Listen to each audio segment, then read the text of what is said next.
When I was going to school, I had a few great teachers and a lot of mediocre teachers.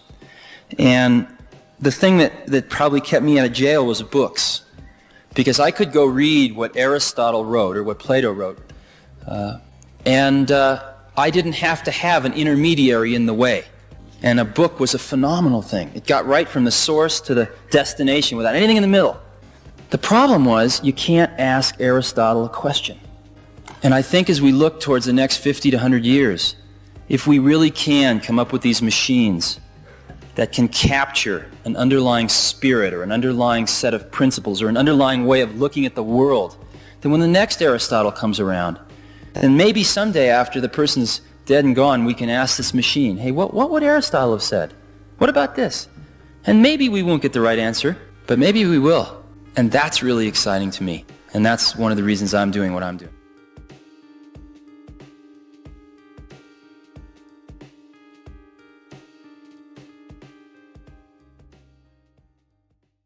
Dr. Oppenheimer, thank you for joining us today. I want to begin at what many considered the most pivotal moment of the 20th century. July 16, 1945, at 5:29 a.m. in the New Mexico desert. You famously quoted the Bhagavad Gita, saying, "Now I am become death, the destroyer of worlds." Can you take us back to that morning at Trinity and walk us through how that profound feeling evolved? You know, that's one of those curious things about memory and mythology. In the actual moment when that desert sky erupted, when we witnessed something no human had ever seen, my response was remarkably understated. I simply turned to my brother Frank and said, "It worked." That flash was so brilliant, it temporarily blinded us at 10,000 yards. Yet, my immediate reaction was almost mundane. That's fascinating. So the famous quote from the Hindu scripture came later? Several days later, actually, during an interview with a New York Times reporter. I needed time to process what we had witnessed.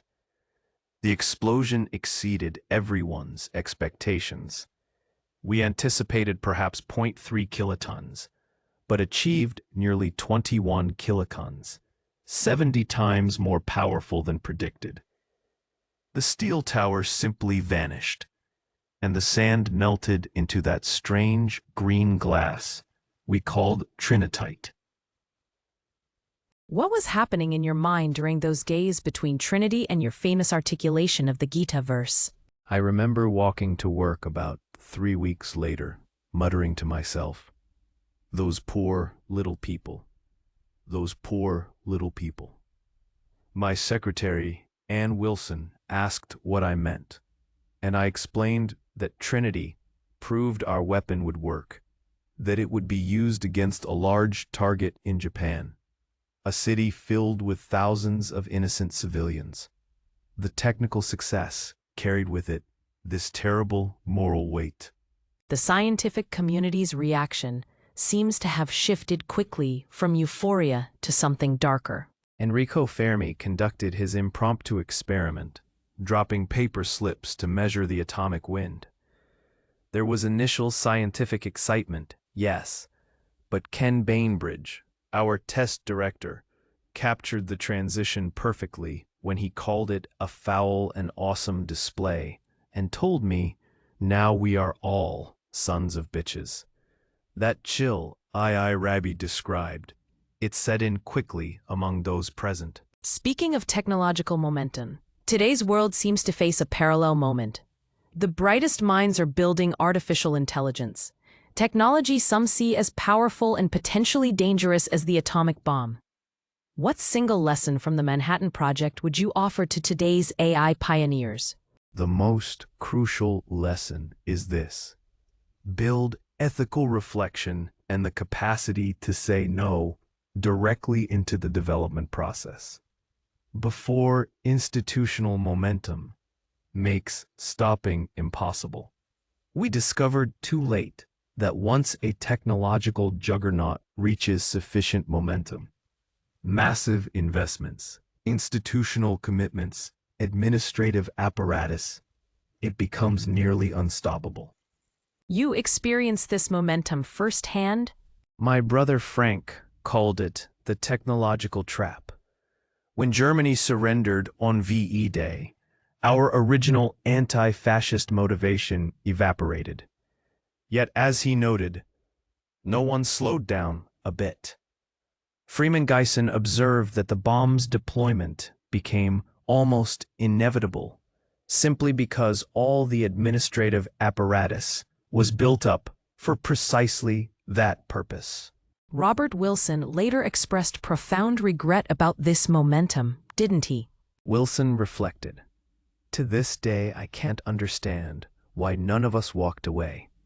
We were programmed as automatons to do that one thing." This illustrates how organizational structures can override individual moral judgment, even among brilliant minds. The scientists became caught in a system that had acquired its own inexorable logic. How should AI pioneers avoid this trap? They must establish robust ethical frameworks and independent oversight before their technologies become embedded in economic and political systems. Einstein later said, "Had I known the Germans would not succeed in developing an atomic bomb, I would have done nothing." But by then, it was far too late. AI developers have the opportunity we missed to build moral considerations into the foundation, not add them as an afterthought. This brings me to perhaps the most difficult question, knowing everything that followed: the Cold War, the arms race, nuclear proliferation, and your own public humiliation during the security hearings.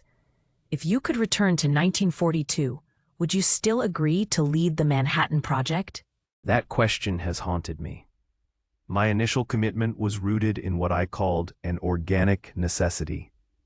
As a scientist, you cannot stop such exploration when you understand the realities.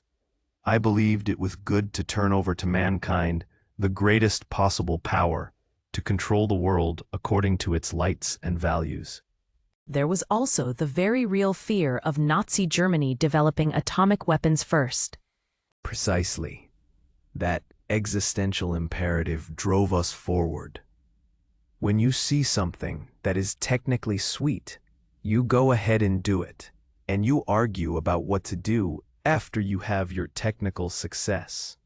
I genuinely believed the weapon would serve as a foundation for lasting peace. That when the world learned of our terrible secret, it would ensure a peace mankind had never seen.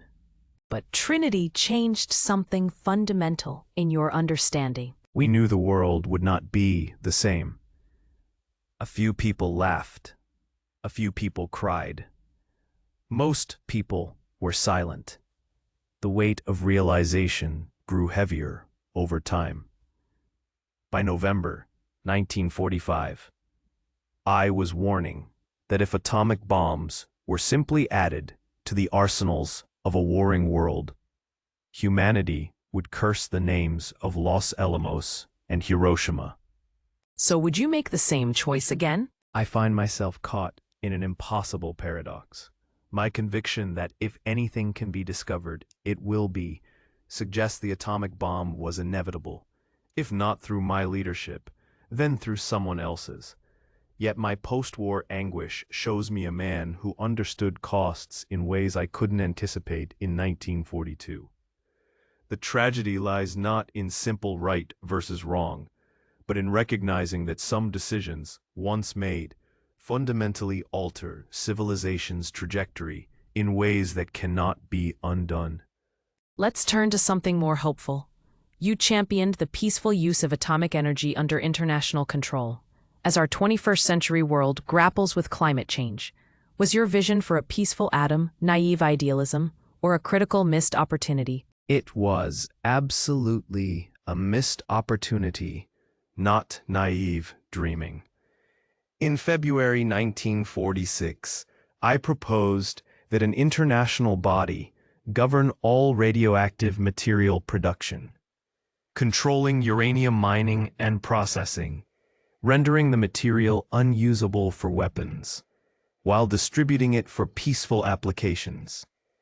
This wasn't wishful thinking.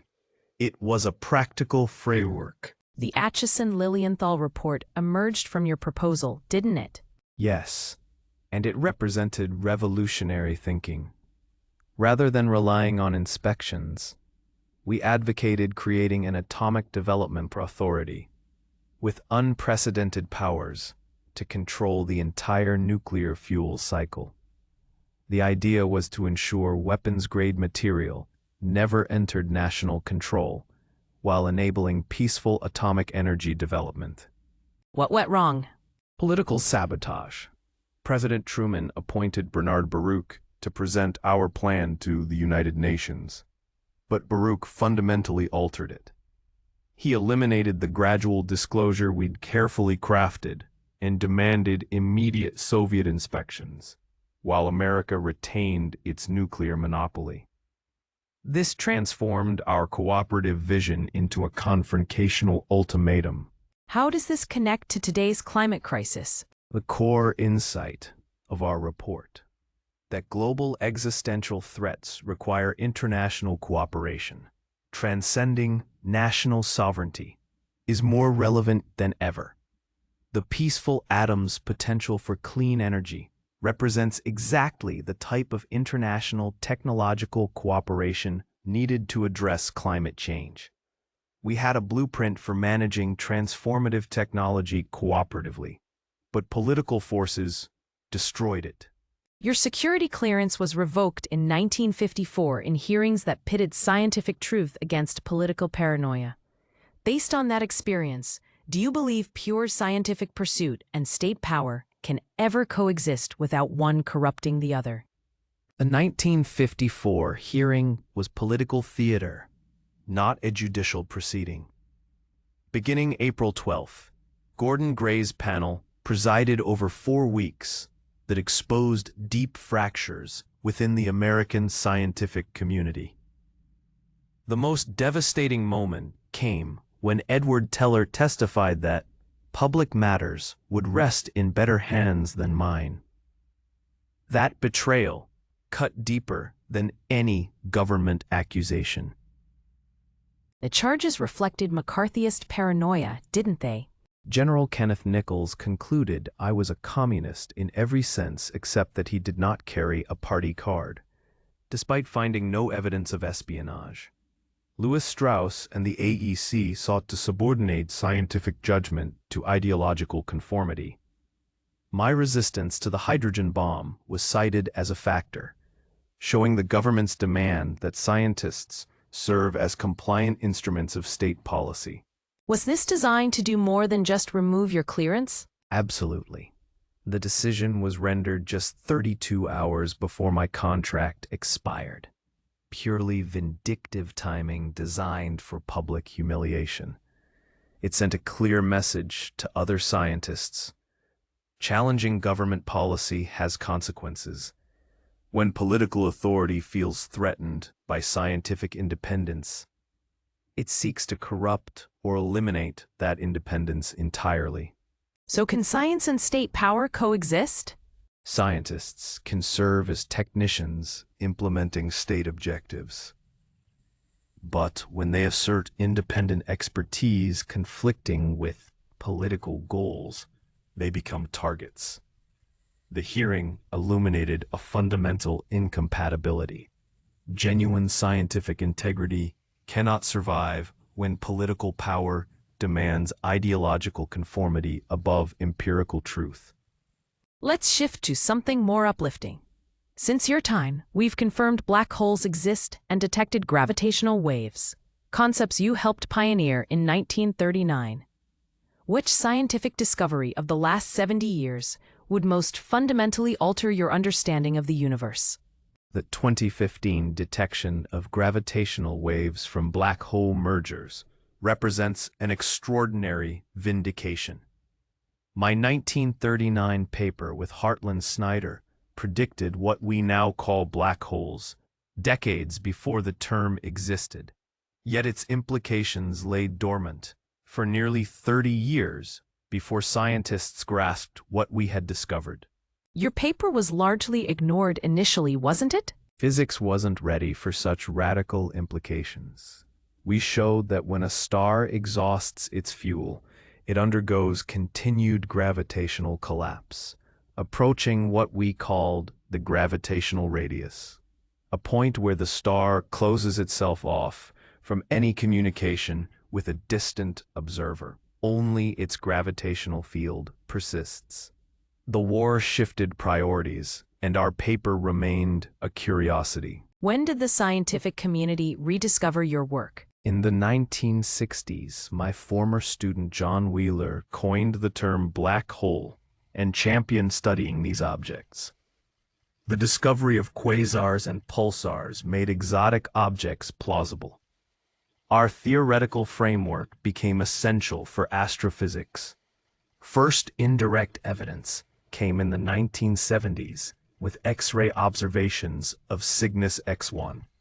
How would the gravitational wave detection transform your understanding? It validates not only black holes' existence, but reveals space-time itself as a dynamic, observable medium. The LIGO detection shows black holes are common throughout the universe, not rare curiosities.